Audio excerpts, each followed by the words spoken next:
for listening to me. I'm Charles Watkins. I'm a psychologist, psychotherapist, or a crisis psychologist now as well. And I work for Health Support Solutions. We help seafarers around the world with emotional, mental health issues that are very weak to severe, up to crisis cases. We also fly to vessels. We support them after bad things have happened. We offer psychological first aid. I just came back from Italy after a vessel was, in fact, attacked during passage of the Red Sea. Today, I'd like to talk to you about psychological safety and why it's so important. And I want to start with a study. And I'm not going to bore you with the statistics of it. This Harvard professor, she was looking at the best performing teams in the world, and she was looking at hospital teams.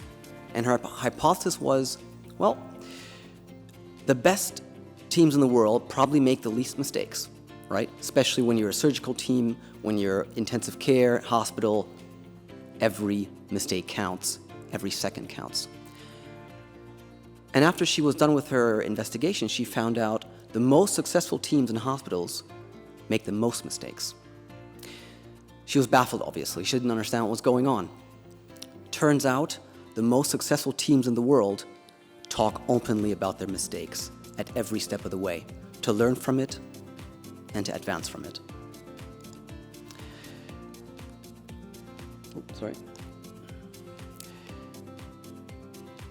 And that is the essence of feeling safe enough to speak up when it comes to safety on board vessels.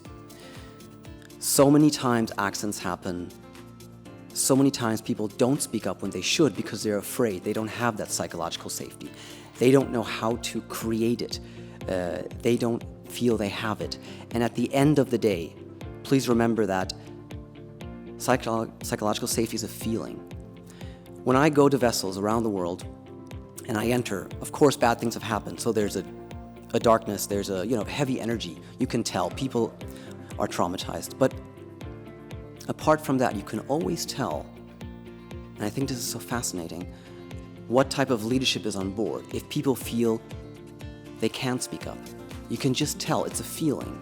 And that feeling either helps you notice things that aren't right and speak up, or you'll be preoccupied by making sure you're not going to be humiliated or punished if you do make a mistake.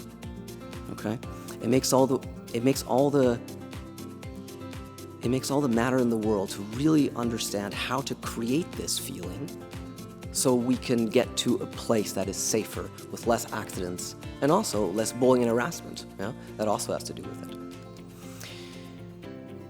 Now, when you have this feeling, you have a feeling of trust, of cooperation. I just came back from Italy and, like I said, it was great to experience the psychological safety on this vessel because it translated to really believing in the leadership, really believing in the captain's ability and the leader's ability to keep them safe during this time. And they were more resilient, they were less traumatized because in those very moments they knew the captain is going to help us, he's going to keep us safe, and he knows what to do.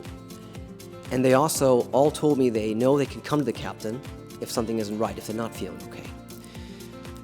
And again, I do this a lot, and the vessels that don't have this are a lot worse. The seafarers are a lot worse. They're feeling a lot worse. They're not able to discuss these things, and they're often re-traumatized, or they have to leave and go home earlier because they can't cope with what happened.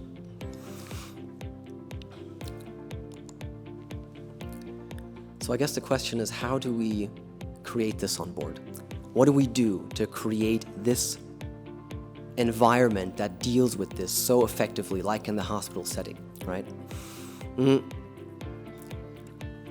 So I brought the example of healthcare because it's, a very intense, very complex, and it's an error-prone system, just like shipping. Now, if we don't watch out, if seafarers don't watch out, something is going to happen. And it's so interesting. When you cut yourself and you're bleeding all over the floor, people are going to say, put a bandage, clean your wound. They care for you because they see that you're not doing okay. But if But if they're visibly depressed, we ask them, are you okay? And they say, yeah, I'm fine. And that's it. We said, okay. We don't continue to help them. So that psychological safety on board, that ability to say, hey, listen, you're clearly not okay. I don't know what it is, but if you need to talk about it, I'm here, makes all the difference in the world. And it has to be proactive. The leader has to invite this engagement and from the beginning say, listen guys, this is how we operate on this vessel. This is what I would like you to do. Come to me when things happen. Please speak up. And only by doing this we can create this environment that allows people to act before bad things happen. You know? And it's all about how you respond as a leader as well.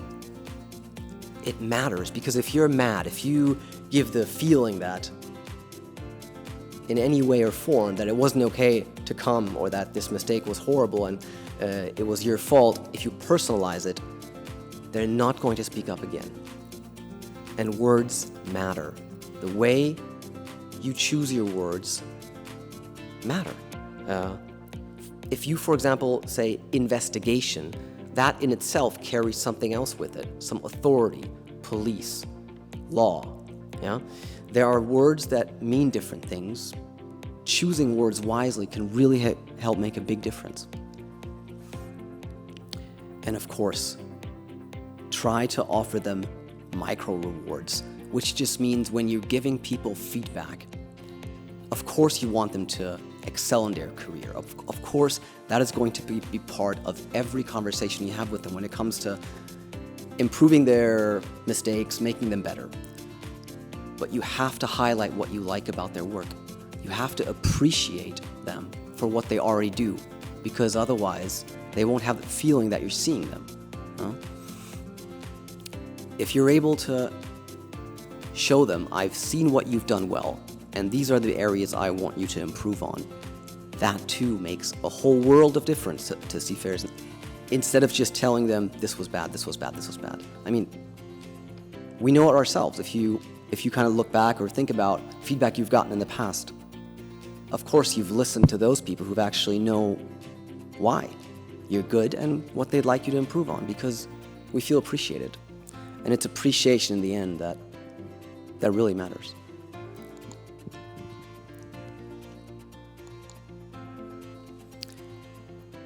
So again, this is a study, and I wish there'd be more studies like this, but unfortunately there aren't that many in the maritime industry.